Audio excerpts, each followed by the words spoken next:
તો ભાઈઓ, આ કમોસમી વરસાદના લીધે બીજું કોઈ તો હેરાન થયું કે નહીં, પણ આ દેશનો ખેડૂત બહુ અતિશય હેરાન થયો છે.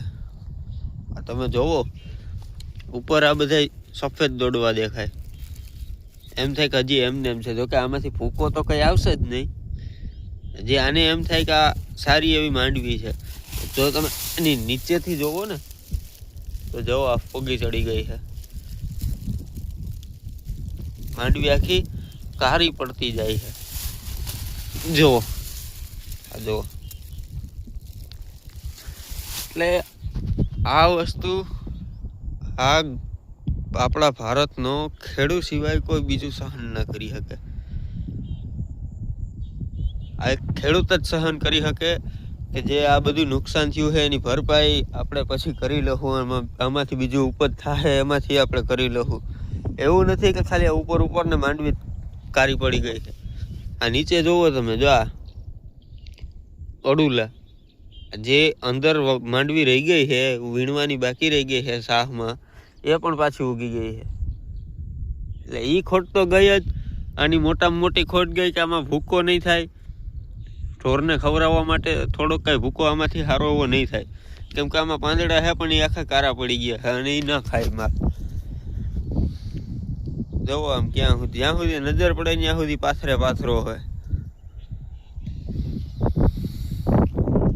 હારામાં હારી માંડવી આજે વહી ગઈ છે. તો આ વસ્તુ આપણા ભારતનો ખેડૂત સિવાય બીજું કોઈ સહન કરી શકે નહીં. કેમ કે ઉદ્યોગપતિઓ ને એ બધાને નુકસાન થાય ને તો એ 5 રૂપિયા બીજામાં ચડાવી દે. અમારે ક્યાં ચડાવવા જવામાં રૂપિયા? અમને તો સરકારે સહાય આપે તો વીઘે 12,000 રૂપિયા સહાય આપે. 12,000માં શું થાય આમાં? કે બીજું માફ ના કરી શકે. અને ઉદ્યોગપતિના કરોડો રૂપિયાના આપણે જે કૌભાંડ કરીને વયા ગયા છે એનું બધીનું માફ થઈ જાય દેવું, કે અમારું 1 રૂપિયાનું દેવું માફ થતું નથી. આમ થાય 2-4%, 6% એવું માફ કરી શકે.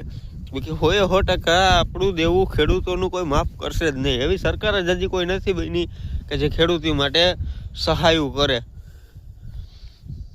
આ જોવો તમને, ઉપર એકદમ સફેદ દોડવા દેખાય, એમ થાય કે મસ્ત માલ છે. અને નીચે ઉપાડીને જોવો તો તમને ખબર પડે કેટલી ફૂગી ચડી ગઈ છે. જો